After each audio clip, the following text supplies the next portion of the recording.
我是爱旅行的双人鱼，我们还在加格达奇，现在是美丽的干河河畔。哎呀，这个名字听着就美丽，对吧？甘之如饴，非常甘甜的一条河。这条河水啊，也的确是非常的清澈。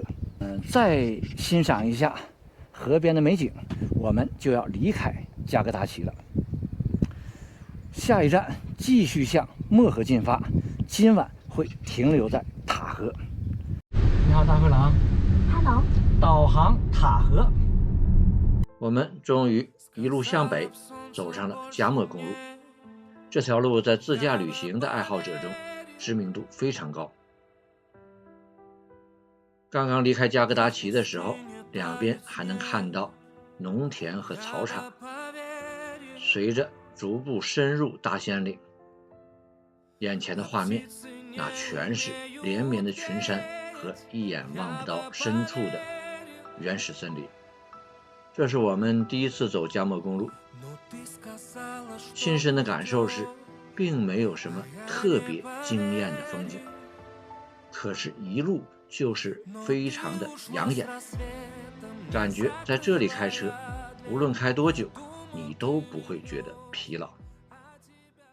哎呀，阳光挥洒在路面上蜿蜒向远方，所以这条路一直是让人很舒服的一条公路。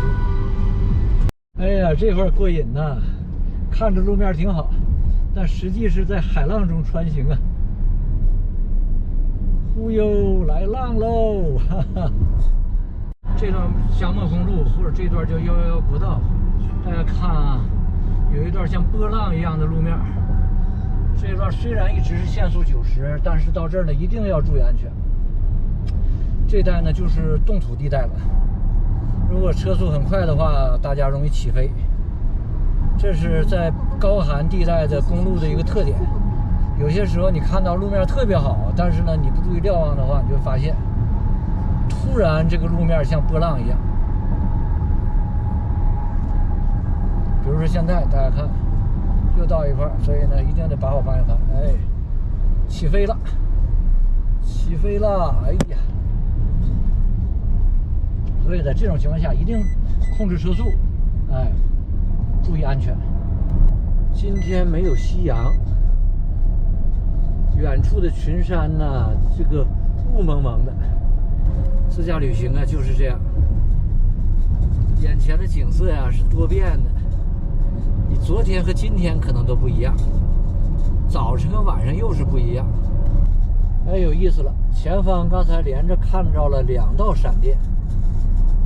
前面阴云密布，看天气预报呢，今天并没有雨，不知道我们是不是会钻入雨区啊？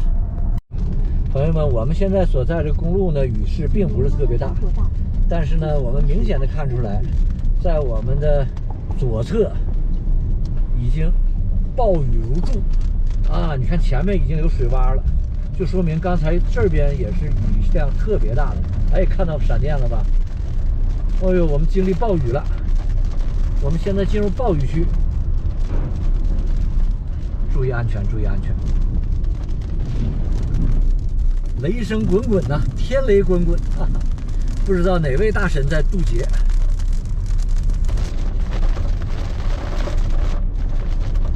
这儿进入暴雨区了，雨刷差不多已经到了最快速度了。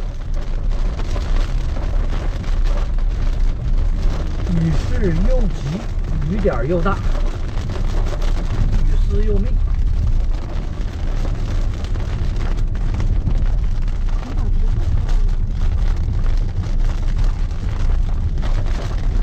然后地面呢还颠簸。哎呦，真的没想到啊，在我们即将到塔河的时候，还能见到一缕红霞。哎呦，看云层后面的光线呢，太阳还没落山，离太阳落山还有一段时间。哎呦，这有点迎宾路的意思了。极北之地，天黑的晚，沐浴着淡淡的夕阳，快到8点的时候，我们进入了塔河。一座美丽的山中小城。